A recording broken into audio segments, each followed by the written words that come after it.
Mark Passio, one of the hosts of the Free Your Mind Conference, is an independent researcher, public speaker, and radio talk show host from Philadelphia.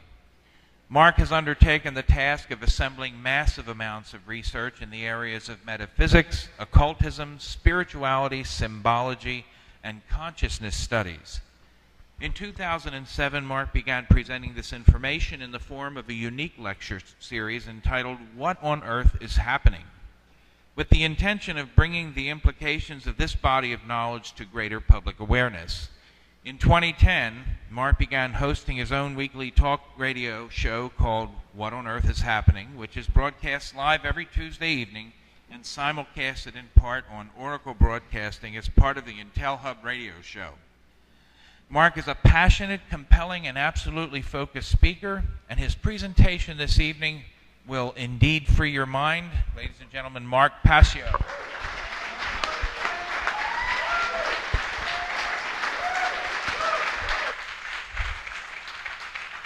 Thank you all very, very much. Thank you all for being here this evening. And this is going to be, I believe, the only presentation that is not intended for audience members, and you'll see what I mean in a moment. My presentation this evening is entitled Occult Mockery of Police and Military Personnel. And this is who I am speaking to.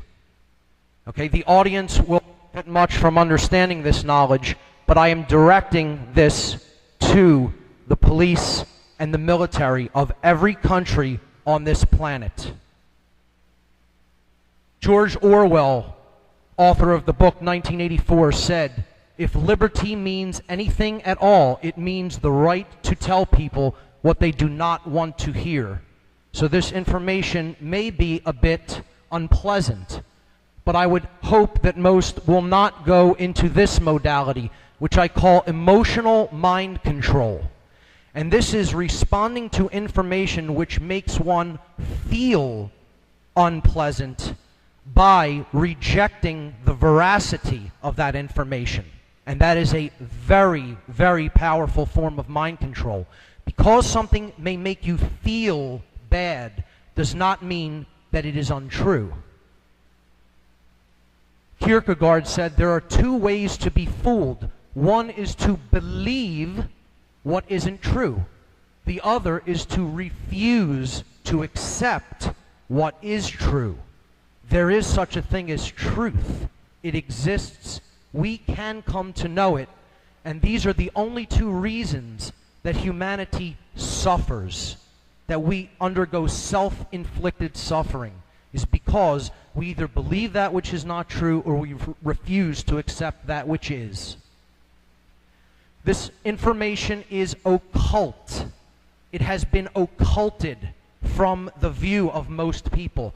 Occult, as Jan Irvin said earlier, comes from the Latin verb occultare, meaning to hide, to conceal, or to keep secret. It is simply hidden information. Hidden knowledge is what ultimately keeps this planet under control, under mind control. And it works through two basic methodologies. The first is hierarchy, or a chain of command. The second is compartmentalization, meaning each area being kept distinct from the other, and the other area not knowing what the other one is actually doing, so you don't see the interlocking pieces of the agenda. Occultists are the rulers of this planet, plain and simple. And they are dark occultists. And I have first-hand experience, so I'm qualified to speak on this topic because I was directly involved in the dark occult. I was a priest in the organization known as the Church of Satan for years. And admittedly, this is the Boy Scouts of the satanic hierarchy, at best. At best. It is a psychological profiling system in order to take people up who display psychopathic tendencies for grooming into higher areas of the dark occult. Anton LaVey himself appointed me priest on March 19th. Okay, a very significant occult date. This is a letter from his wife, Blanche Barton, and you'll notice that it says Mark Rokar. That is indeed me. There is my home address on the letter. That is a demon name which I took as part of my dark occult initiation. It is a cat demon from the Gnostic book, the Pistis Sophia. Okay? I took it because I am born under the sign of Leo. Blanche Barton said, "Dear Mr. Rokar, Dr. LaVey has been favorably impressed with the skill and mastery you have shown in various opportunities to represent the Church of Satan and Satanism in general. You have proven yourself to be magically and materially adept. Therefore, he felt it was high time you were granted the title of priest in recognition of your dedication, knowledge, and ability. May the fires of hell continue to strengthen and inspire you. Hail Satan, Blanche Barton." Hidden knowledge controls the world, and that is what the dark occult are using against us as a weapon. What is this hidden knowledge?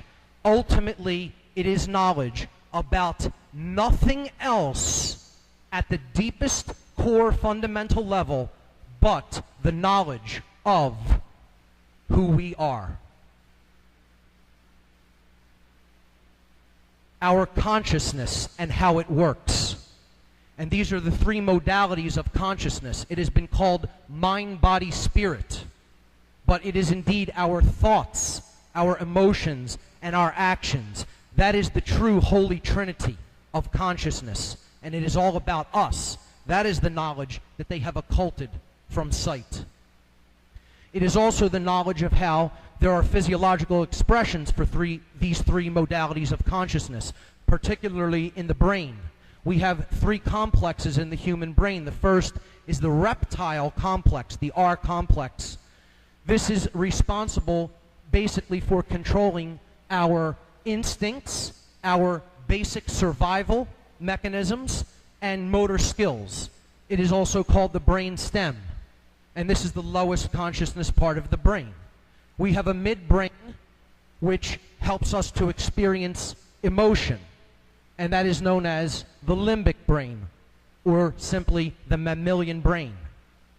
And then we have a higher brain, a human brain, the human neocortex, which is ultimately responsible for higher order thought functions when it is operating in a state of balance. If it is not, we revert into either emotional mind control through the limbic system or into male dominator behavior through the R complex. This part of the brain, the neocortex, the higher brain, the human brain, needs to be balanced. That is ultimately what should be our ultimate goal in life, is to bring those two hemispheres, the masculine solar left brain hemisphere and the feminine lunar right brain hemisphere, into a state of harmony and balance, so that it opens the third eye, the human pineal gland, and it balances the brain. And I've displayed the symbols of the chalice and the jade coming together to form the blazing star, or the all-seeing eye, to represent that concept. This is what happens when the human brain is in a state of balance on the left, a holistically balanced brain. When it is in a state of imbalance, the neocortex shows a pattern like that, and that is electrical deadness of the brain. Generally, that form of electrical deadness, of synaptic damage from chronic left brain hemispherical imbalance, is caused by high levels of adrenaline pumping through the central nervous system. Well, when we think about high levels of adrenaline, that brings us to these two groups of people.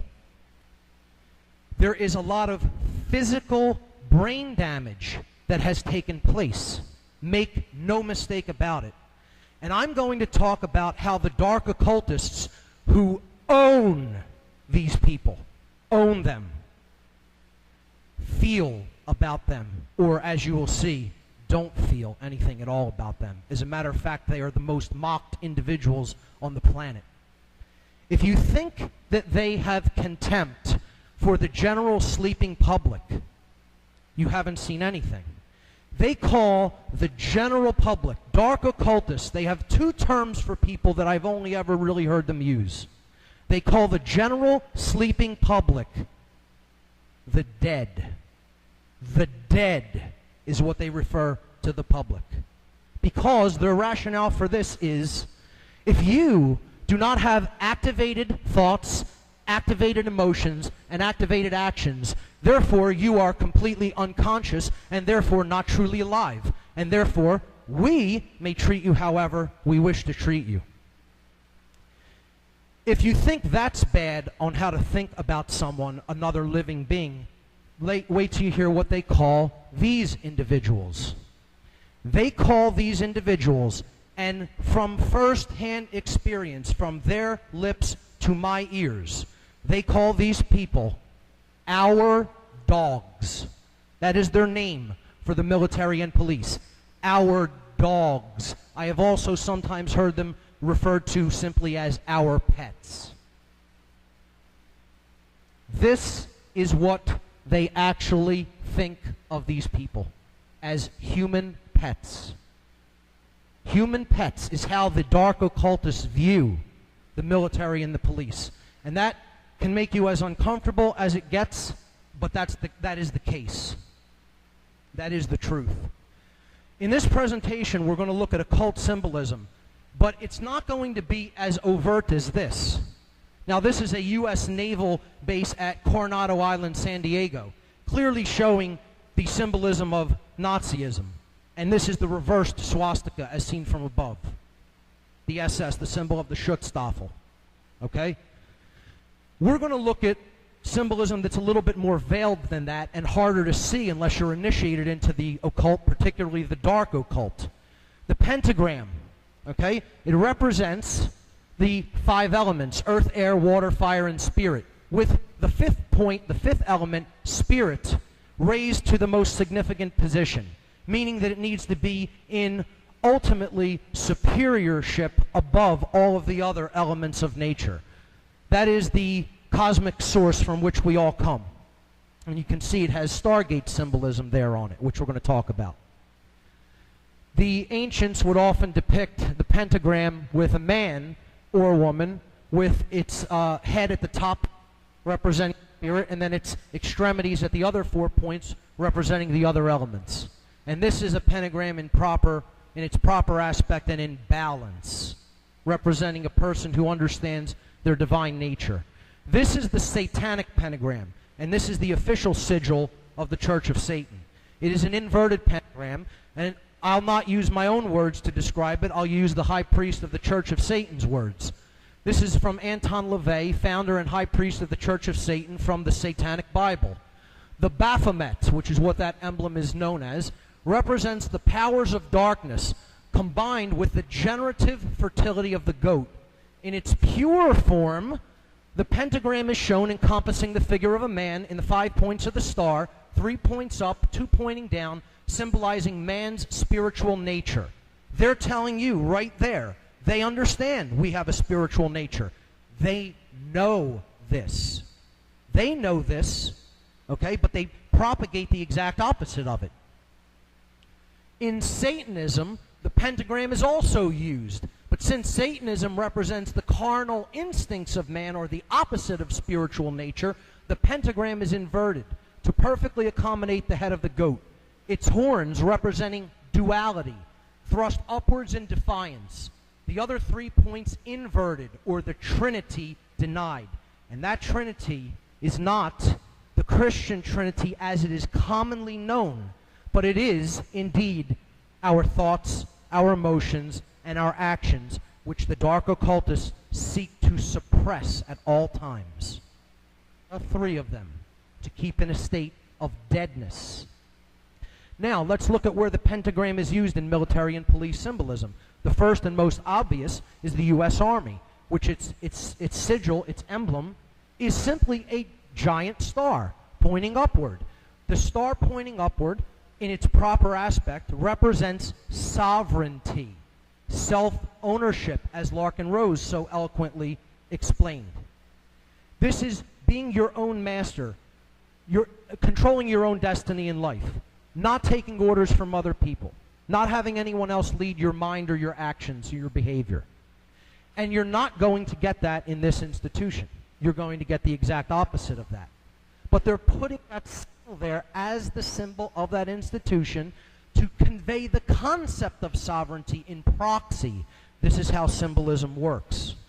Because that symbol goes to the subconscious, and the subconscious already knows the meaning of the upright pentagram. There it is on the third eye, which we're going to see repeated over and over again, of good old Uncle Sam. Here it is, upright in a 5-star general's emblem. The U.S. Air Force, I threw this one in here, it's pretty unique. This is their emblem. This was in Freeman's presentation times. Now, on first look, you might not see this, but I'll highlight. There's the star, okay? We're upright again.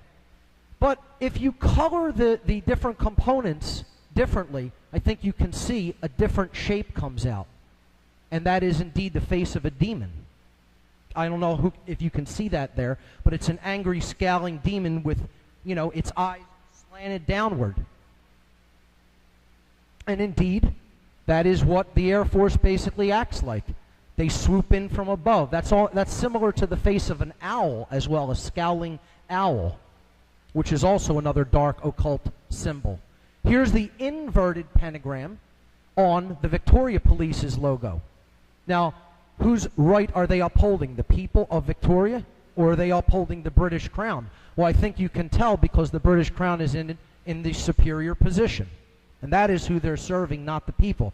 There you see on the inside 5 stars again, all pointing up, representing sovereignty, of which this organization has nothing whatever to do with. Here's one of the most satanic emblems on the face of the earth, the military medal of valor, which people would hold in a complete different light unless they understand the esoteric dark occult symbolism that it contains. We'll get into more of it later, but I just wanted to point out clearly there an inverted pentagram with the goddess symbolism there in the middle of it. The goddess, in different ancient traditions, represented our emotional aspect, the sacred feminine, which Laura Eisenhower so eloquently went into yesterday. And that is put right into the middle, into the heart of the inverted pentagram. And we'll see there's even more covert symbolism later. The inverted pentagram can be found geomantically, okay, put into the Washington, D.C. street system. This is called a Faustian pentagram with one broken arm. I won't get too deep into that, but this building right here is the White House, and that's the Commander-in-Chief of the Armed Forces, and an inverted pentagram points directly at the White House in the Washington, D.C. street system. The Pentagon, the place where war is waged from in this nation, imperialism, okay, is the very hub or the heart of the 5-pointed inverted pentagram. Here it is on the FOP's logo, a Masonically connected institution. And I make the distinction. There is such a thing as true, esoteric, positive, light Freemasonry versus what has become a completely infiltrated institution, dark Masonry. And the lodge system is in a state of disarray. And I know there are some Masons right in this room. And I'm doing this on my podcast right now. The shows I've been doing are all about Freemasonry recently, and you can see the distinction that I'm making between true Freemasonry and dark occultic Masonry, and there's a world of difference between the two. Here we see the inverted pentagram again on the third eye chakra, put right on the forehead of the person who's being mocked occultically by putting it there. They're telling them they're in a state of total denial of their own spiritual nature. And they're putting that emblem right there, and they can't see it. The all-seeing eye is the next symbol that needs to be understood. This is a commonly misconstrued symbol. What it ultimately represents is the balanced brain hemispheres combined with the heart. So it's the heart-mind come to full expression. And this is a symbol that is co-opted and perverted. and come to be used or identified with the dark occultists. However, that is not what it really represents. What it really represents is light. It represents balance. It represents the light of the Creator, the true Creator. Okay? It represents thought, emotion, and action in unity, non-dual consciousness. Now watch the eye there, up there. Ultimately, that's what it represents. There it is, the human pineal gland in the center of the head, awakened. It is open. It is our one eye, the spiritual vision that only activates and comes online when we become awakened. The dark occult wants to put that light out from the world to build their new world order. This is the world they want to build. They want to finish that pyramid of stone, of block, of bricks, which block us from our true nature.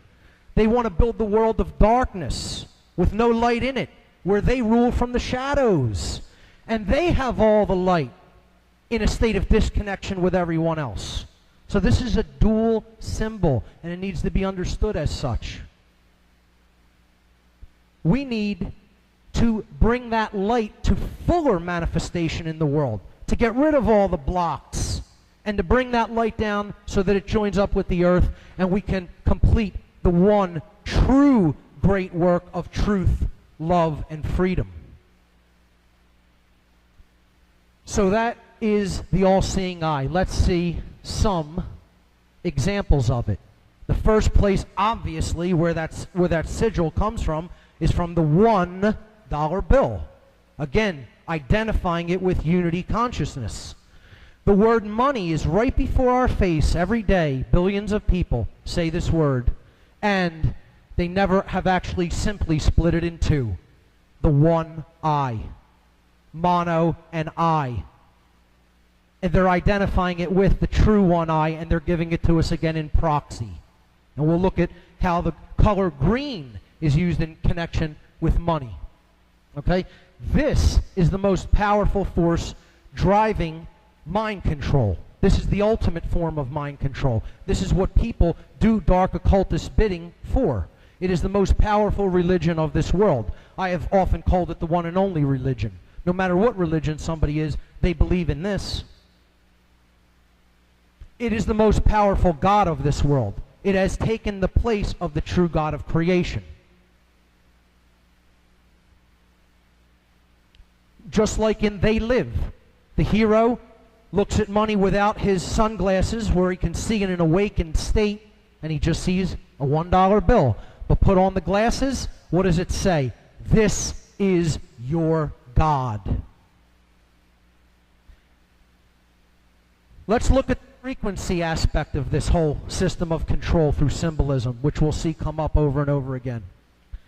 They color money green here because they want to attach it to several ideas. The first is balance. Green is the middle of the visible spectrum of light. It is the color of in the frequency range that the human eyes can perceive. Therefore, it comes into the middle of our vision. And that's a theme that's going to come up over and over again. We see that the rainbow energy wheels, known as the chakras, okay, go in frequencies from red and then up through the violet to the crown chakra, from low to high frequencies. The heart chakra is right in the middle. So that is the center of self, the heart, okay?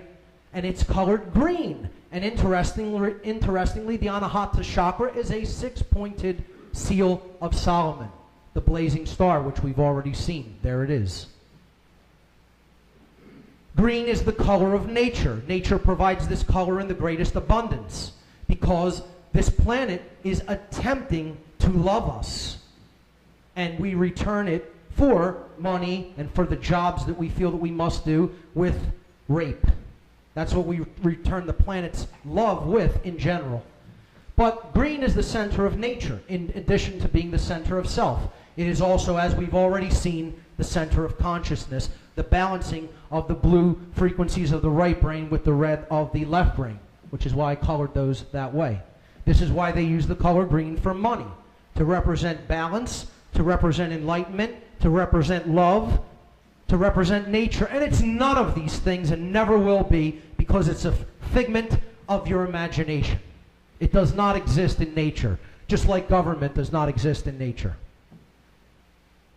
So this is all about frequency control, and we're going to get to how that's used for police, namely how they split these two imbalanced frequencies to control people. It's the colors of the American flag. It's the colors of sports teams. It's the colors of political parties. Two bonesmen there, as Freeman talked about. Who are you going to vote for?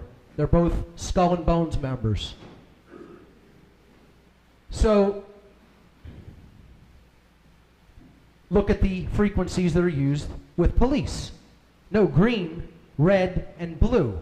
And it's above their head, these lights. That's another theme we're going to see repeated over and over again. The placement of mocking colors or symbols on the head. Okay? So right above the head of that police, what they're telling them with those lights is you're in a state of complete brain imbalance. You're in the red and the blue. You're in the red because you're a male dominator attempting to control other people. You're in the blue because you follow our orders. Okay? You're in the right brain there. So you're in a complete state of imbalance in the brain. And they tell them that openly. Not openly, but through symbolism. In their way, it's an open form of communication because they're initiated into that knowledge. To the police, they have no idea what they're being told because they are illiterate of that form of symbolism. That's why they're called the boys in blue. It's another form of subtle occult mockery. They're being told, we own you, and you'll do whatever we say because you're in that state of blue, right, which is subservience toward the right brain to your masters.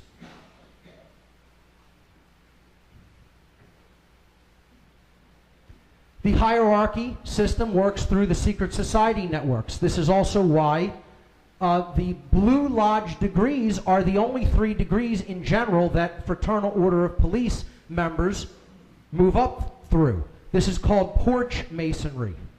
Okay, not being initiated into the higher levels of knowledge, but basically operating in a form of a brotherhood of you scratch my back, I'll scratch yours.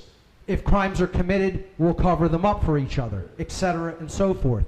And this is not how true Freemasonry is intended to be carried out. It is intended to be a system that teaches morality, ethics, and the understanding of natural law. And it is in a deplorable state in the world today. It has fallen. So I'm going to get into some Freemasonic symbolism to show how police are mocked through this as well.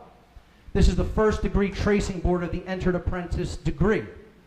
You see the checkerboard floor of the house. This is known as the Temple of Solomon on this tracing board, okay? The checkerboard floor of the house represents base consciousness, unconsciousness in general, not understanding one's spiritual nature, not understanding natural law. You don't know what good is, you don't know what evil is. You're ignorant of both. Okay? You're as low as it gets. You can't go any further than the floor. Okay? The object is to get off the floor and climb the ladder to higher consciousness.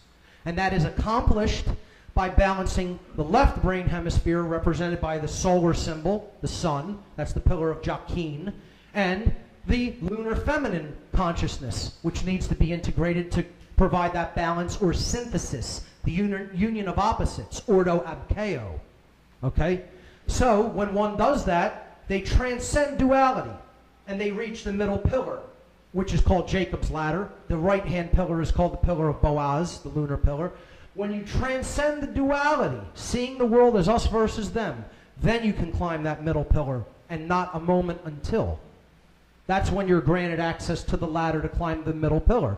You see here, the imperfect ashlar and the perfect ashlar, but one can only make that bridge between the two from the imperfect to the perfect by centering oneself, by coming to a place of balance. And at the top of that ionic pillar, the one on the left is Doric, the one on the right is Corinthian, okay, is the all-seeing eye. Because the ion pillar has been climbed. The ionic pillar. This is occult wordplay, which we're going to see in a little bit. The key represents the heart chakra, and there's the color green. That's why that is the green initiate that has the key. That's the key to everything, is care, true care, the opening of the heart chakra. Nothing can be accomplished without it. And you're certainly not going to be granted access to the Stargate because you will not have the key to go through the Stargate, which was phenomenal symbolism that Farah brought up earlier. I can't tell you how impressed I was by that. And as Freeman alluded to, this is connected with the Kabbalistic tradition, the positive Kabbalistic tradition, which is also about 3 pillars or paths which need to be unified to reach the crown chakra, or Keter as it is known as on the Kabbalistic tree of life. So, that floor of the house is base consciousness, total unawareness of one's own divine nature. Okay? A wanderer. Okay? See, there's the brain balance that I'm bringing up. The left brain, the right brain, and the Temple of Solomon. The sun and the moon is what Solomon actually translates to. Okay, when we put them together, we reach the all-seeing eye, or the state of spiritual balance. It's called the chemical wedding, the divine union. So that floor of the house represents unconsciousness. Let's look at how that's used. It's wrapped again around the brain of the police, wrapped around their brain. They're telling them in a mocking way, you don't see anything. You don't know what light is. You don't know what darkness is. You don't know what good is. You don't know what evil is. You don't know right from wrong. You're a complete wanderer in desolation on the floor of the house, totally unconscious.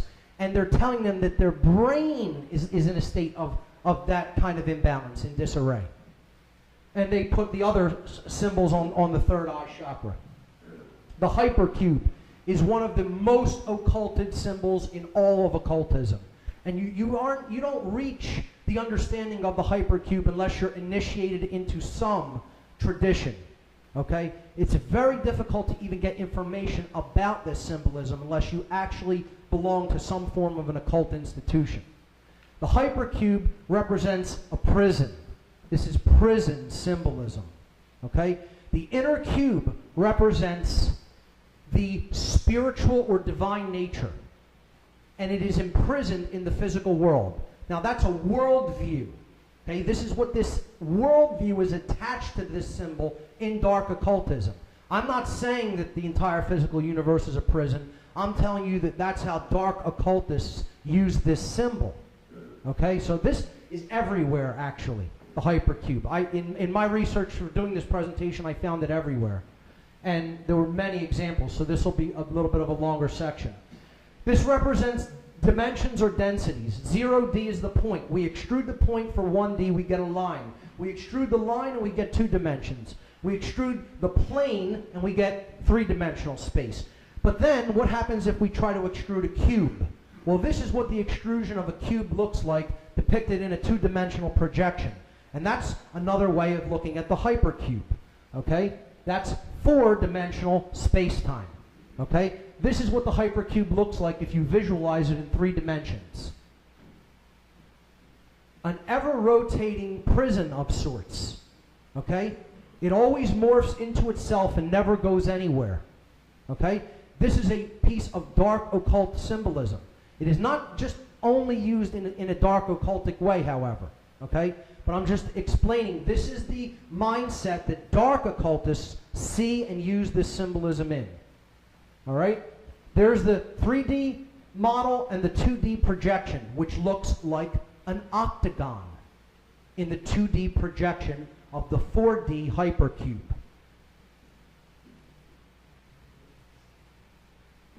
Where do we see the octagon? Again, on top of the crown chakra now. They attack the third eye chakra with satanic symbolism, and now with more dark occult symbolism, a black octagon on the crown chakra. There it is. When are these individuals going to wake up and stop thinking in terms of dualism as us versus them? I wonder, I ask that question.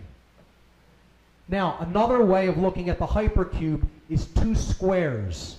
And this is also, it's difficult to find accurate information about this unless you are going into some form of occult school and learning it from themselves to see how they view this symbolism. So here we see the two squares on the Sussex police logo. This is another way of depicting the hypercube or the octagon. There it is, in the intersection between the two squares. Now, I'm quoting from David Icke from his book, The Biggest Secret.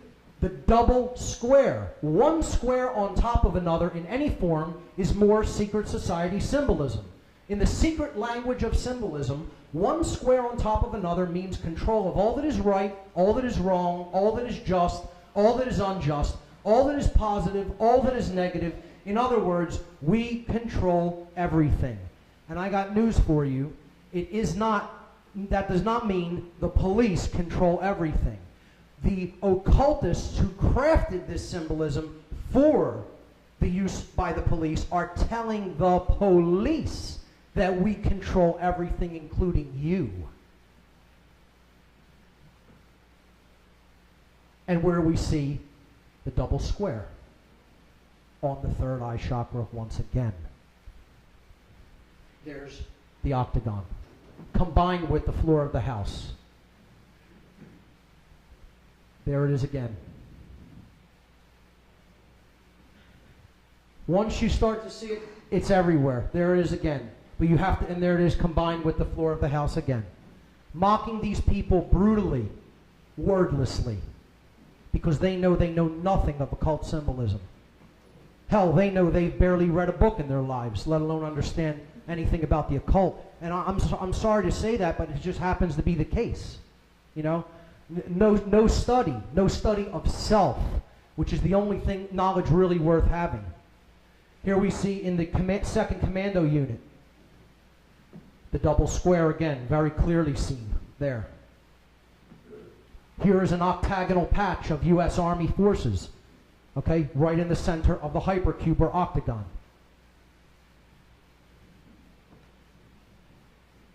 Again, returning to that Medal of Valor, which I said is one of the most vile symbols out there with the inverted pentagram. Here we see two examples of the hypercube. There's the double square right there, and there is the octagon. I won't even go into what trapezoidal symbolism represents. That's the ultimate shape of Satanism. The stop sign on every street corner is saying, stop. Keep existing in the prison at every street corner that we come into, at every intersection, at every crossroads. The octagon. Cage fighting, one of the most male-dominator behaviors that damages the brain. The symbol is the octagon. Fort Knox, surrounded by the hypercube or octagon, where the gold is imprisoned, because it's the same as the imprisoning of alchemical gold, the third eye.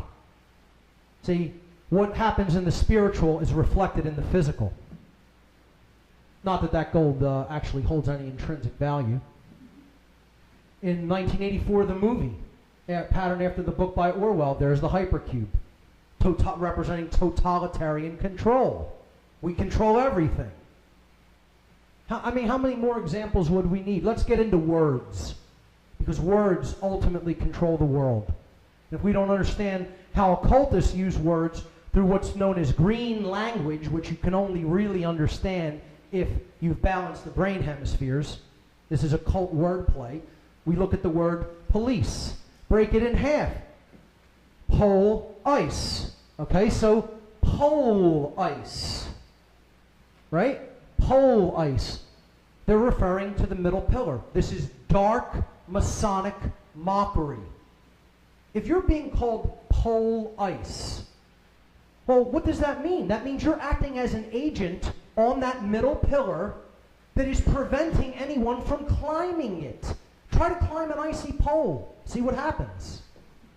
You're not going to make it very far.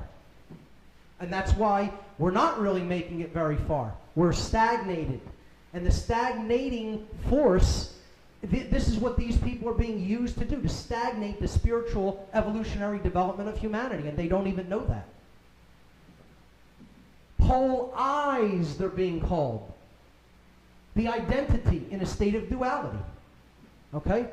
Not just conflicted with other people, but conflicted with themselves. As Larkin said, nobody can put any obligation upon you to do what you feel is not morally right. And these people are continuously doing things that they know in their heart of hearts is not morally right. But they're doing them anyway because they're too afraid of the consequences of not doing them, of stopping taking certain actions, having the courage not to do something, to say no. You know, so they keep doing them. And that's called a cop-out. A cop-out. Okay? They call them the pole eyes. Okay, another green language word pun. All right? Because they're seeing things in duality, not in the unity consciousness. And here's what the Bible has to say on unity consciousness of the one eye. The light of the body is the eye. Therefore, when your eye is single, your whole body is full of light. But when your eye is dual, your body is full of darkness. From the Gospel of Luke. After looks, the light. Okay? Officer. Well, they're police, but they're police officers. This one is even more overt. An off-eye sir. Off-eye sir. Just break the letters down. An off-eye seer. Off-eye seer. Well, if you're an off-eye seer, that means that the third eye, or the one eye, is dark. It's gone out. The light of self is extinguished. Okay? It's a symbol to represent the murder of the soul, the extinguishing of the divine spark within us. And that is how dark occultists see the police and the military. And if you need more confirmation of that through words, they call them the military. Break that word down. Military. Now just change the vowel sounds to long I sounds instead of short I, because that's how green language word play works. And it becomes my light awry. All we did is make the vowels long. Okay? My light awry. Well, if your light has gone awry, you exist in a state of darkness. And a soldier is being called a soul dyer. Okay? Whether you even spell it as D-I-E-R or D-I-R-E phonetically, the soul is in a dire state. It's in a deadened state. The light has gone out. It has died. Soul is the word for light. Soul dyer, the one, is dead. Okay? The individual has died. And these institutions are all about collectivism. And the soul dyer, the very soul, has died. The spiritual divine spark. If you don't believe my analysis of their occult words, let's hear their own words right from their mouth. Henry Kissinger quoted as saying that military men are just dumb, stupid animals to be used as pawns in foreign policy. Well, do you think he's correct?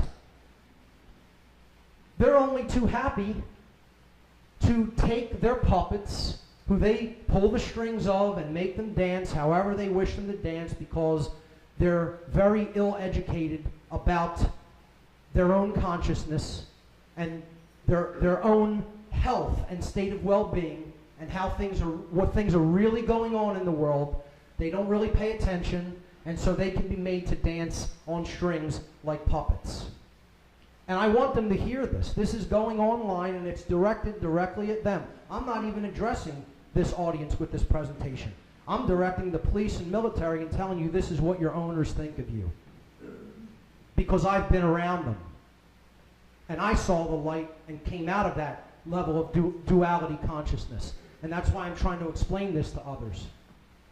Well, if you still don't believe their words coming right from their mouth, they'll put the symbolism of animals right on their dogs. That's what they call them, our dogs. And they put dog tags on them.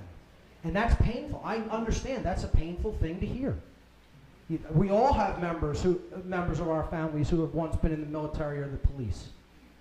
This is a dark occult ritual. It is satanic ritual abuse.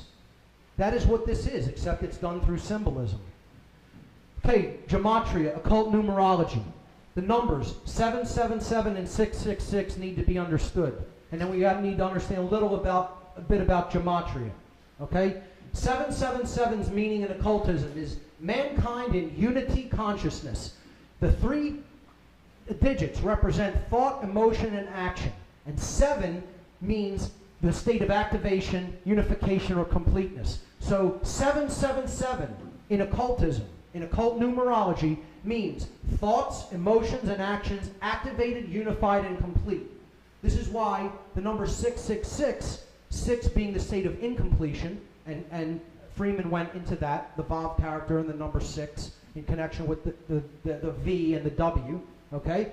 666 represents man in base consciousness or beast consciousness, the consciousness of an animal, okay?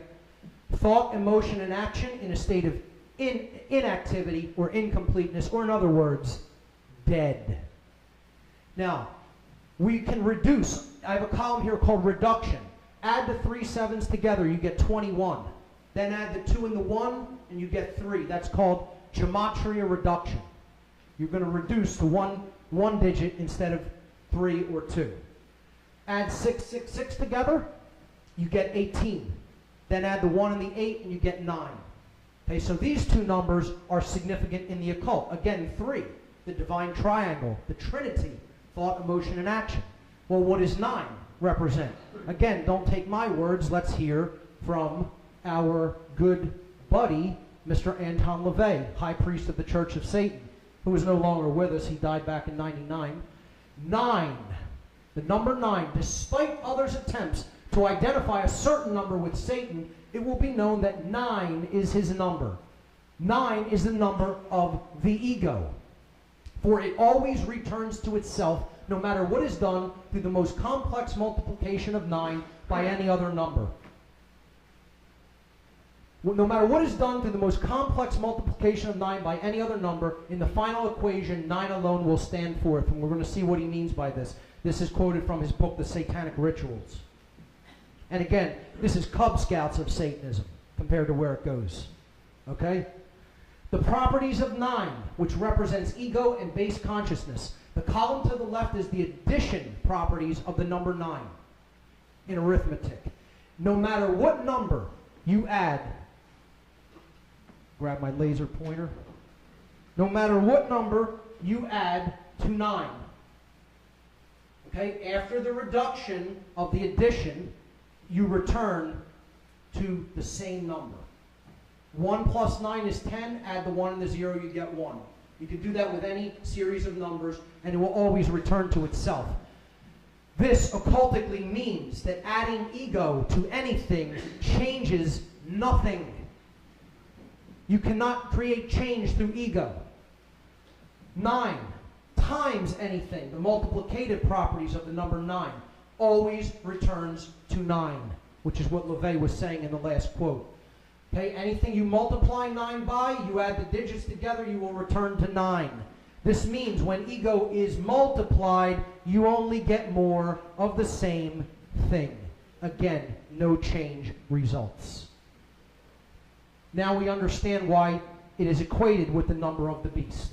And indeed, LaVey was indirectly telling you, yes, it is 666 is the number 9. He just wanted to occult that a little bit for the reader that didn't really understand gematria. Okay? The goal of, I'm sorry, let me go back there. The goal of consciousness needs to be to rise out of that state of base consciousness from the 666 or the beast to 777 or the number of man's completion. Okay, which is coming online in thought, emotion, and action, and unifying those 3 principles such that as we think, so we feel, so we act, and there is no contradiction or duality between those 3 principles of consciousness. When we do that, we have risen from the 9 to the 3, and that is why this number, 93, is one of the most powerful occult numbers in all of occult numerology. It means love, the will, and the ascension to higher states of consciousness. For one has transcended the 9 and gone to the 3, or the state of completion. In other words, the imperfect ashlar has become the perfect ashlar. Therefore, the number 911, which we all know a lot about after 2001, okay, is the number of falling short of the number of will. And again, this is occultically mocking not only the police, but the people who call them to solve their problems for them that result from base consciousness. Every time that number is dialed, it represents a failure of love, of the will, and of a transcendence or an ascension to higher levels of consciousness. Therefore, we add the 2 ones, we get the number 92. We have fallen short of the 93. Love, the will, and higher consciousness. Okay, so I've illustrated that a little bit in the next slide. Okay, 92 out of 93 is where we got to. We didn't quite make it, right? So we do the reduction symbolized by the arrows. Excuse me, the arrows. 92, add the 9 and the 2, you get 11. Add the 2 ones, you get 2. At the bottom, add the 9 and the 3, you get 12. Add the 1 and the 2, you get 3. That's gematria reduction. We come out to 2/3, and that is a repeating 6, which basically means eternal failure. Always 6, forever. And that's the definition of hell, which is what this world is rapidly becoming if we don't wake up mass numbers of people, not just small rooms like this. The FOP's logo has significant gematria in it because it is a dark occult sigil. F is the 6th letter of the English alphabet. This is English gematria. Okay, A, B, C, D, E, F, 6. Okay, O is the 15th letter of the English alphabet, and P, right after O, is the 16th letter of the English alphabet. So let's look at how these add together. The 1 and the 5 from the number 15, representing O, adds to 6. And the number P, representing the 16th letter of the English alphabet, reduces in gematria to 7, adding the 1 and the 6. Therefore, these 3 digits represent 6, 6, 7. And you can see the checkerboard floor of the house, the all-seeing eye, a Masonic first-degree grip, okay, and the words Jus Fidus Liberatum, which means justice, brotherhood, or fidelity, or loyalty, and freedom. Okay? And anything but is what you're going to get with this institution, because they are serving the dark occultists that they have no idea even exist, let alone control their minds and mock them continuously. Okay? So, 667, well, what's that number mean? Well, in relation to 666, it's not quite the beast, is it? It's just a little bit beyond it, right? Because it means in thought there's 6, in emotion there's 6, but in action there's 7.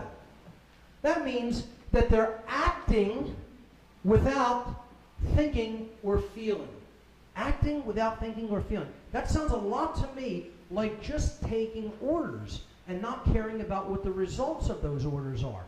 It sounds a lot to me like Nazism or Satanism, because the Nazis were Satanists. I mean, look into their rituals that Himmler did at Wewelsburg, and you'll find out how satanic they are. As a matter of fact, the group I had some affiliations with, but never was an official member of, the Temple of Set, the high priest of that institution, Michael Aquino, actually traveled to Wewelsburg to conduct occult workings in the place where Himmler conducted them.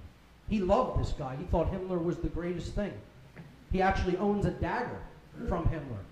And as Jay talked about yesterday, you know, they're big into trauma-based abuse as well. Aquino is an expert in electroshock abuse, and he was pretty much getting ready to be brought up on charges of child trafficking and pedophilia, but of course it didn't stick because his owners want him to continue his dark satanic activity. So that symbol there represents being one who is willing to act without truly thinking or feeling. But moreover, we see the pillars of the first degree board as seen from above. Just imagine that first degree board again, and you're viewing at it from above the Temple of Solomon now, right? Well, the pillars of duality have been turned upside down, right? This is the pillar that's beyond the checkerboard floor. This is supposed to be over here, and these two pillars are supposed to be down there. But they're reversed on this satanic sigil. What it's saying is we are attempting to create duality and raise it above unity.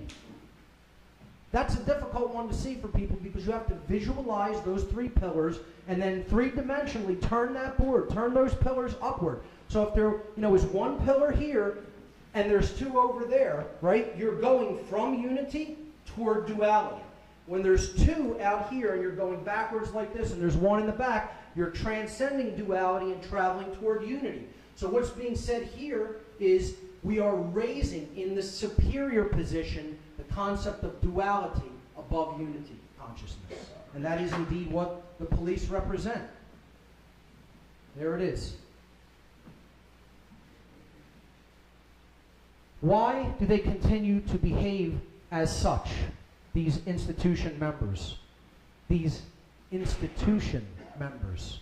The word institution means the same thing for a big hierarchical and compartmentalized structure and an insane asylum.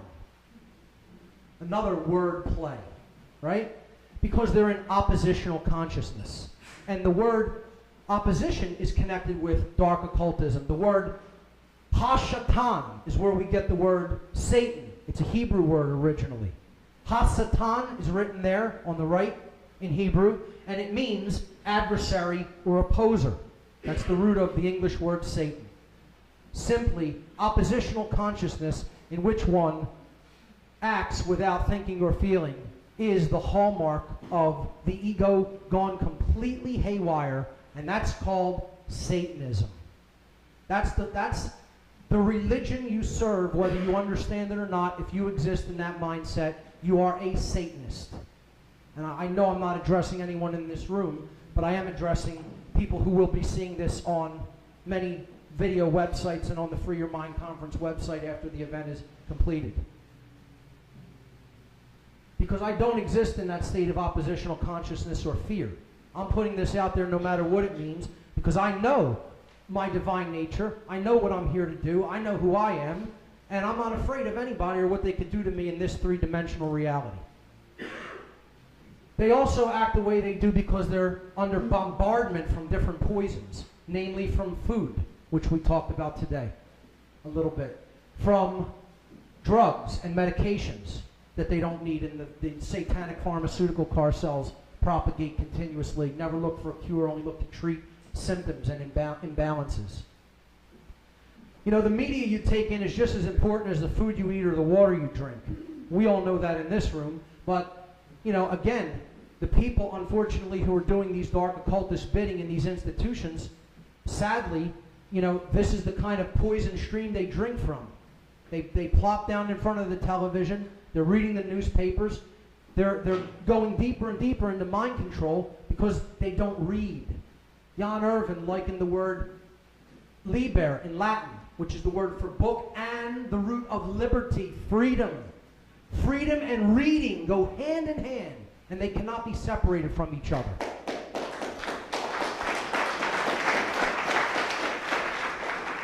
And of course, connected with the trivium, which Bob and Jan also brilliantly expressed today, it's poison. It's an outcome-based education system, a Soviet and Nazi-based system. It's a satanic education system. And again, that will offend many people. Well, it happens to be the case. I understand people have good intentions, excuse me.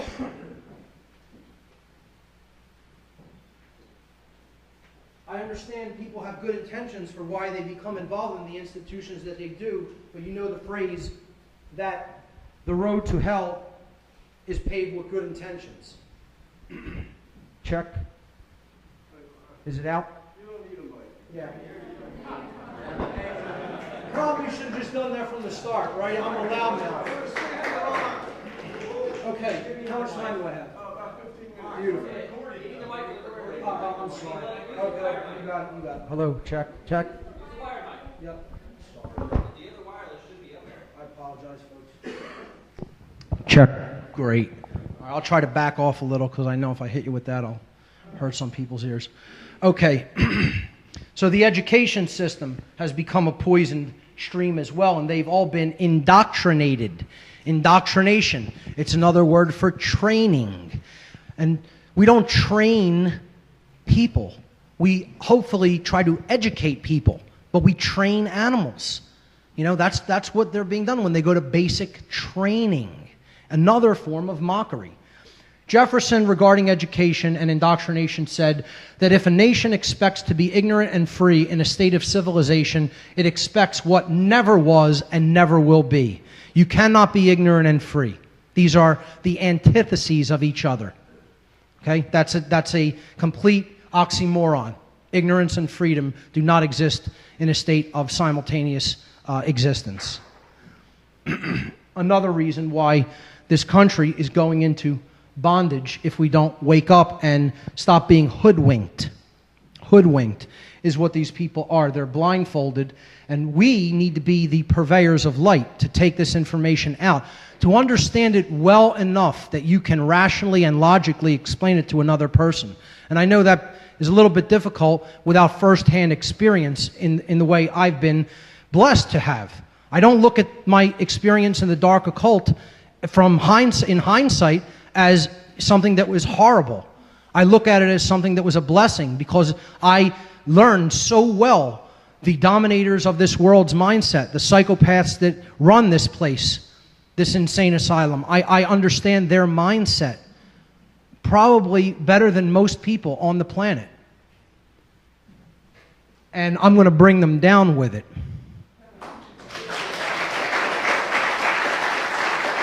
Along with the help of other people who value freedom in this world.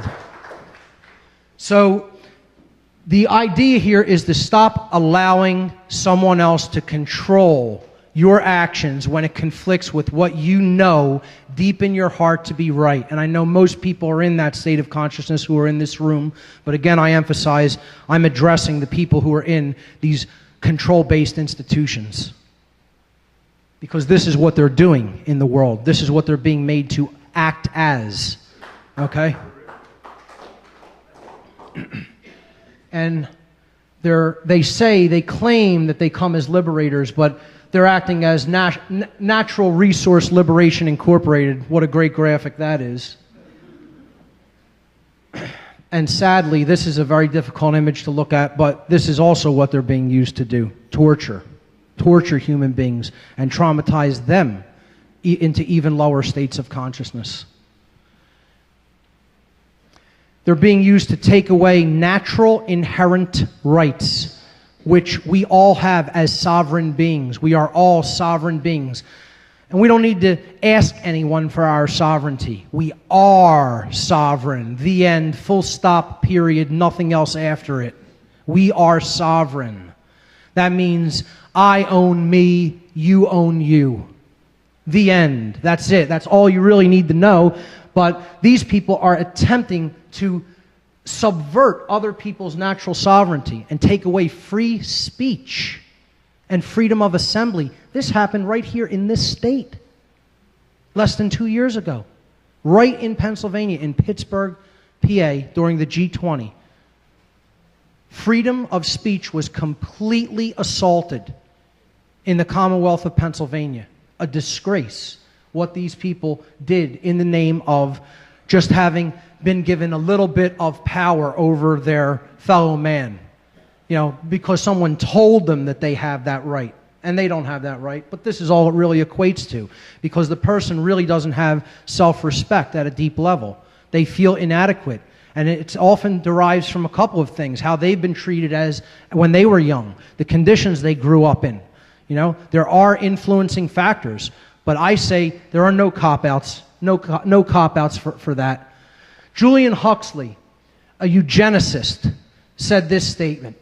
A really efficient totalitarian state would be one in which the all-powerful executive of political bosses and their army of managers control a population of slaves who do not have to be coerced because they love their servitude. Now, I know we generally apply that to the general unawake people, but I want to specifically address and relate this statement to the police and military, because they're not only acting as the regular slave who loves their servitude, but sadly, they're acting as the slave that is given a little bit more power over the other slaves, thinking that they have a right to control them. And this is a concept in the Civil War which was known as the house slave. And that is what they are acting as. I'm not saying that's what they are in the core of their being.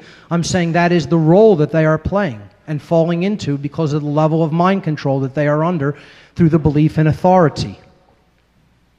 And again, it's all based on fear, the fear of what would happen if that system wasn't in place, what would happen if they weren't still used as the battery, because that's what they are. They're used as the fuel that powers the New World Order agenda, that powers the dark occultist wishes, not even their own wishes. They're given a pittance, okay, to do this to their fellow man, you know, a pittance.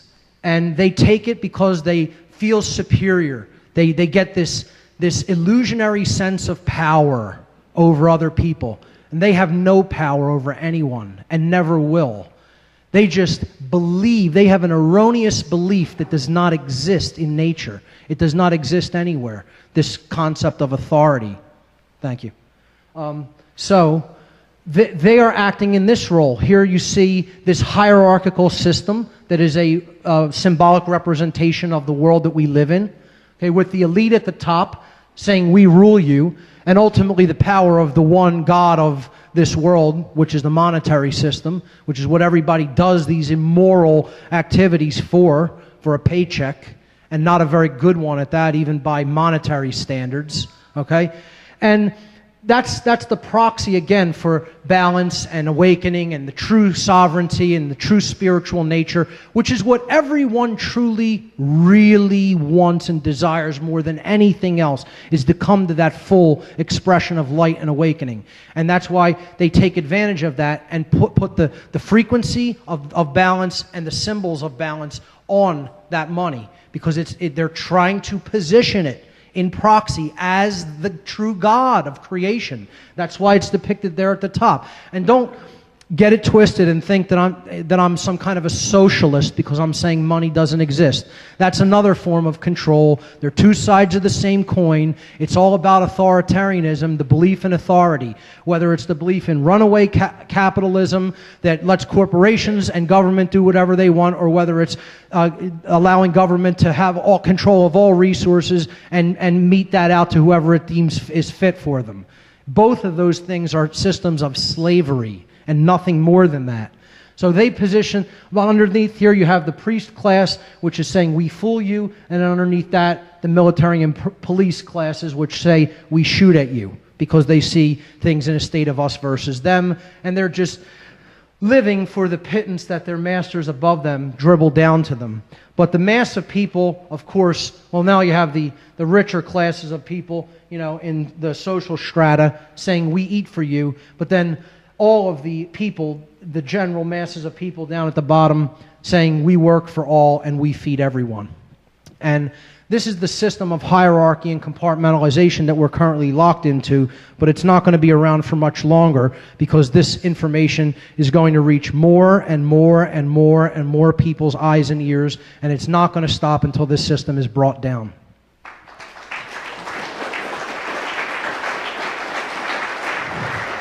These shackles are going to be broken, and they are going away. But it's going to take people facing themselves and looking in a mirror in order to do it. See, what they're being used to do, these so-called controllers, which aren't the real controllers of this world, neither are the dark occultists either. They just think that they are. And I want to stop calling them the elite. That term should not even be applied to them. They're the elite of nothing except a sewer. That's what they're the elite of, okay? The true elite people are the people in this room, okay? The people who have awakened themselves.